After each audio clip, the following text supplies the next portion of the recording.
So KTR case ఎటువైపు వెళ్ళబోతున్నదని మీరు అనుకుంటున్నారు? ఒకవైపున ఏసీబీ కేసు, ఇంకొక వైపున ఈడీ కేసు. వైలేషన్ జరిగింది, నిబంధనలను ఉల్లంఘించి డబ్బులు పంపించింది కనబడుతున్నది, వాస్తవంగా అది అర్థమవుతున్నది. సో ఇటు ఏసీబీ ఇటు ఈడీ, నెక్స్ట్ జరిగేది ఏంటని మీరు అనుకుంటున్నారు? ఒక అడ్వకేట్గానే చెప్పండి, మీరు పొలిటికల్ ఇంటర్వ్యూ అని కాకుండా. ఇప్పుడు వాస్తవాలు ఒప్పుకున్నది ఆయనే, కంచె చేను వేసినట్టు నేను ఆ డబ్బులు ఇచ్చింది వాస్తవమే. ఫస్ట్ ప్రెస్ మీట్లో చెప్పిండు, నేనే ఇచ్చిన, నాకు ఎటువంటి నేను తప్పిదం చేయలేదు అని చెప్పింది ఆయనే. సరే 55 కోట్లు ఏ ఉద్దేశం కొద్ది ఇచ్చినా మంచి ఉద్దేశం ఉండొచ్చు. ఈ 55 కోట్లు చేయడం వల్ల, ఈ ఫార్ములా రేస్ వల్ల ఎన్ని డబ్బులు వస్తాయి, అన్ని డబ్బులు వేసినది ఊహాగానాలు చేసుకొని లెక్కలు వేసుకోవచ్చు. కొన్నిసార్లు లెక్కలు తలకిందులు కూడా కావచ్చు, దాన్ని ఎవరు తప్పుపట్టారు. కానీ దానికి ఒక విధి విధానాలు ఉంటాయి. డబ్బులు ఇవ్వడానికి చట్టాలు ఉన్నాయి, ఆ చట్టాలకు ఇవ్వాల్సిన నిబంధనలు ఉన్నాయి. ఆ నిబంధనలకు తిరోధకాలు ఇస్తూ ఇవ్వడం అనేది అక్కడ చేసిన పెద్ద తప్పు. దానికి ఒక క్యాబినెట్ నిర్ణయం కావాలి, చేయాలా వద్దా అనేది. క్యాబినెట్ నిర్ణయం జరగలేదు ఇక్కడ కూడా. అధికారులు చేసిండ్రు, నాకేం సంబంధం అంటే, అధికారులు ఎప్పుడు చేస్తారు? క్యాబినెట్ నిర్ణయాలు వచ్చినప్పుడు, క్యాబినెట్ నిర్ణయాల ముందు వాళ్ళు చెప్తారు కూడా. వాళ్ళని అడిగినప్పుడు, అధికారులను అడిగినప్పుడు, ఎస్ ఇది కరెక్టా నాట్, ఇది వయబులా కాదనేది అని కూడా వాళ్ళు చెప్తారు. వాళ్ళ యొక్క నోట్ ఫైల్లో కూడా వాళ్ళు కూడా రాయడం జరుగుతుంది. ఇక్కడ క్యాబినెట్ ముందే ఈ ఇష్యూ ఇవ్వలే, అసలు క్యాబినెట్ ముందు ఎక్కడ ఇష్యూ ఇవ్వలే. కేవలం తన మదిలో మెదిలిన, మస్తిష్కంలో మెదిలిన ఆలోచన మాత్రమే. కేటీఆర్ గారి యొక్క సొంత నిర్ణయం అది.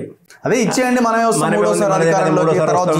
నేనున్నా కదా, నేను ముఖ్యమంత్రి అవుతా, ముఖ్యమంత్రిని, మీకెందుకు బాధ, నేనున్నా కదా, మైహూనా అని ఒకటి ఏదైతే ఉన్నదో, ఆ మైహూ అనేదాన్ని ఇప్పుడు అధికారులందరూ కూడా, నిజంగా కూడా చెప్పాలంటే అధికారులు వాళ్ళ యొక్క నిర్ణయాత్మకమైన శక్తిని కోల్పోయినారు ఇక్కడ. ఎందుకు కోల్పోయిన అనేది అది వాళ్ళ యొక్క విజ్ఞత వదిలేయాలి మనం. ఎందుకంటే ఇవాళ దానికి అనుభవిస్తారు వాళ్ళు. ఒక అధికారికి కంపల్సరీ ఒక ఐఏఎస్ ఆఫీసర్ కానీ, ఒక ఐపీఎస్ కానీ, సెంట్రల్ సర్వీస్ వాళ్ళందరూ కూడా కోడ్ ఆఫ్ కండక్ట్ ఉంటుంది.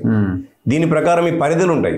ఆ పరిధులను మించి ఇవ్వకూడదు అనేది ఎంతమంది, ఇప్పుడు నాలాంటి అన్ఎడ్యుకేటెడ్ ఉండొచ్చు, ఇంకోరు ఉండొచ్చు, విధానపరమైన నిర్ణయాల మీద అవగాహన ఉండకపోవచ్చు. నేను ప్రజల కొరకు నేను ఏదో పని చెప్పినప్పుడు ఇది వయబుల్ కాదు, ఇది we can do with in the limits, we cannot do అని చెప్పేదందుకే ఐఏఎస్లు ఐపీఎస్లు ఉన్నారు ఇవాళ. సెంట్రల్ ఎక్సైజ్ సెక్రటరీలు వాళ్ళు కానీ వీళ్ళు కానీ ఉన్నారు. మరి వాళ్ళ యొక్క విచక్షణ ఉపయోగించి నో అని చెప్పలేదో, ఇప్పుడు దానికి అలా మరి అధికారులు కూడా వాళ్ళ యొక్క వాటా ఉందా, కోటా ఉందా అనేది ఇలా ప్రజలు ఆలోచిస్తారు. వాళ్ళు పార్టీల కంటే కూడా ప్రజలు ఆలోచిస్తారు. ఎందుకంటే ప్రజాధనం, అది ప్రజల యొక్క ప్రతి పైసకు కూడా మనం జవాబుదారీతనంగా ఉండాల్సిన అవసరం ఉంటుంది. ఇవాళ వీఆర్ ఓన్లీ ఏ కస్టోడియన్స్.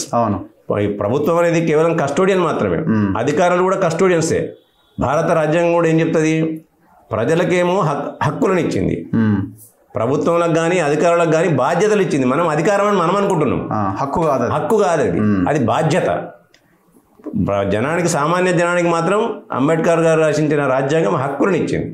ఆ హక్కులను ప్రశ్నించే హక్కు వాళ్ళకున్నది. మా పైసలు ఎటు పోతున్నాయని అడిగే హక్కు వాళ్ళకున్నది వాళ్ళం.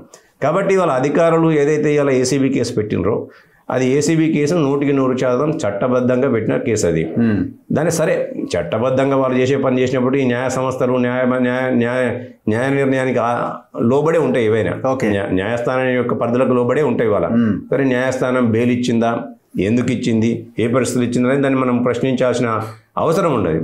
ఏదైతే ఇప్పుడు 409 సెక్షన్ ఏదైతే పెట్టిందని అంటున్నారో దాన్ని అది తప్పకుండా నాన్ బెయిలబుల్. అది ఒకవేళ కోర్టు ఇవ్వాలని మళ్ళీ కొన్నాళ్ళు 31st వరకు ఏదో పొడిగించినట్టున్నది, వన్ డే తర్వాత విచారణ ఉన్నది. ఏమైంది అనేది కోర్టు నిర్ణయంలో ఉన్నప్పుడు దాని గురించి మాట్లాడడం నేను పద్ధతి కాదు. కాకపోతే ఏదైతే నేరం ఉన్నదో ఆ నేరం క్షమించరాని నేరం, శిక్షార్హమైన నేరం, నాన్ బెయిలబుల్ తప్పకుండా 10 సంవత్సరాలు ఆ పైచిలకు శిక్ష పడే కేసు అది. దీనిలోనే ఇప్పుడు ఈడీ కూడా వచ్చింది.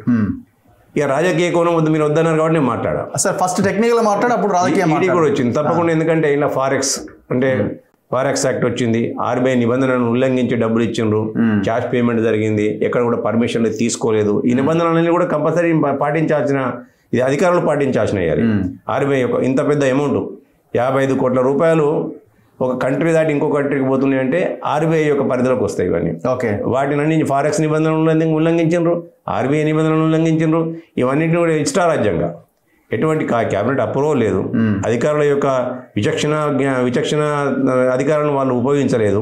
ఇవన్నీ కేవలం డూడు బొసవన్నల వారు చెప్పినట్టు మేము చేసుకుపోయినామని చెప్పి కూడా ప్రతిసారి ఇలా మనం పెట్టిన అరవింద్ కుమార్ గారి పేపర్లో వస్తున్న కథనాల ప్రకారం అరవింద్ గారు కానివ్వండి, దానకిషోర్ గారు కానివ్వండి, ఇలా రెడ్డి గారు కానివ్వండి, ఎవరిని కానీ మాకు కేటీఆర్ గారు చెప్పారు, మేము చేశాము అన్న విధంగానే చెప్తున్నాం తప్ప ఎక్కడ కూడా మేము మా యొక్క ఆక్షేపణలు చెప్పినాం, మేము ఆబ్జెక్షన్ చెప్పినాం అని కూడా వాళ్ళు ఎక్కడ చెప్పలేవాళ్ళు. ఓకే, ఇంతవరకు కూడా అంటే ఉన్నది ఉన్నట్టుగా కేటీఆర్ చెప్తేనే మేము చేసినాం అనేది వాళ్ళు చెప్పారు. కాబట్టి అలా మొదటి ముద్ద ఎవరు?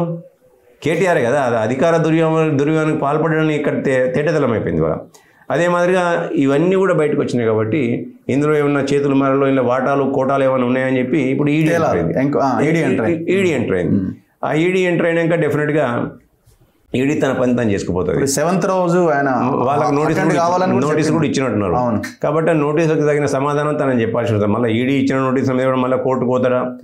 ఆయన ఒకవైపు ఏమో కేటీఆర్ గారు 2 నాలుకల దూరంతో మాట్లాడుతున్నాను. నేను స్వచ్ఛమైన పాలలాగా ఉంటాను, నాకు అసలు నేను ఆనిముత్యాన్ని స్వాతి ముత్యాన్ని, నాకు ఇటువంటి అవినీతి ఆరోపణలు అంటగట్టడం అనేది మీ యొక్క మానసిక దౌర్భాగ్యం అన్నట్టు మాట్లాడుతున్నాడు. కానీ ఎక్కడ చూసినా కానీ ఏంటంటే ఆయన చేసిన కూడా అవే ఉన్నాయి. అలా